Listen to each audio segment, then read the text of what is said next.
वो सिर्फ एक निकाह की कहानी मैं आपके सामने रखना चाहता हूँ।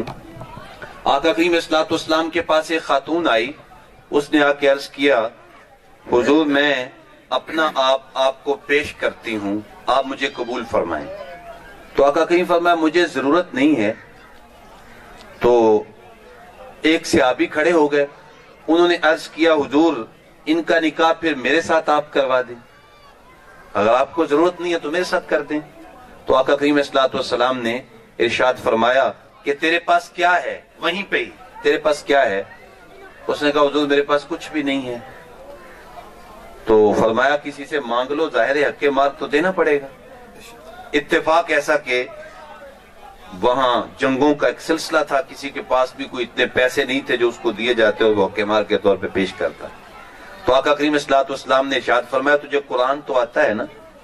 अर्ज किया हाँ या रसूल अल्लाह, कुरान तो आपसे सीखा है, जुबान तर्जुमान से सीखा है। तो फरमाया ऐसा करना, जितना कुरान तुझे आता है वो सारा इस खातून को सिखा देना, इस अमल के बदले मैं मोहम्मद सल्लल्लाहु अलैहि वसल्लम इस खातून का तेरे साथ निकाह करता हूँ। इस एक निकाह से आप अंदाजा लगा सकते हैं कि इस्लाम में निकाह कितना आसान है।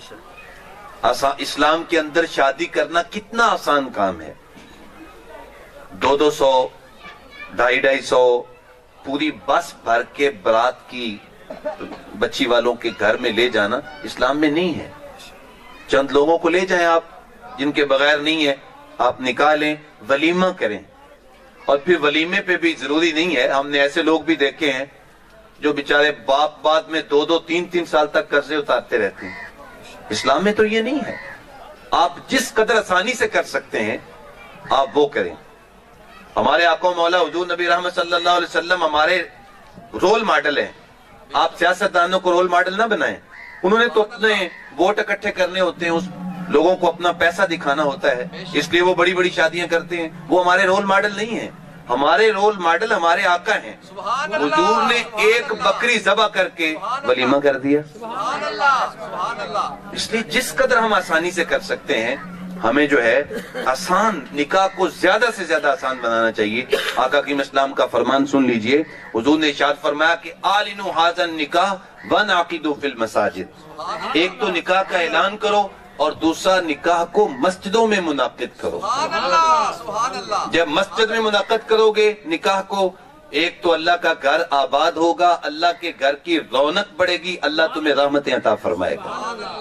और दूसरी बात यह है कि तुम्हारे अखराजात भी सिमट जाएंगे और तुम्हें मुश्किलात जो है वो, जैसे आजकल हालात बने हुए हैं, गरीब भी परेशान है, अमीर भी परेशान है, तो क्यों हम इस्लाम की तालीमात से दूर होने की वजह से परेशान हैं।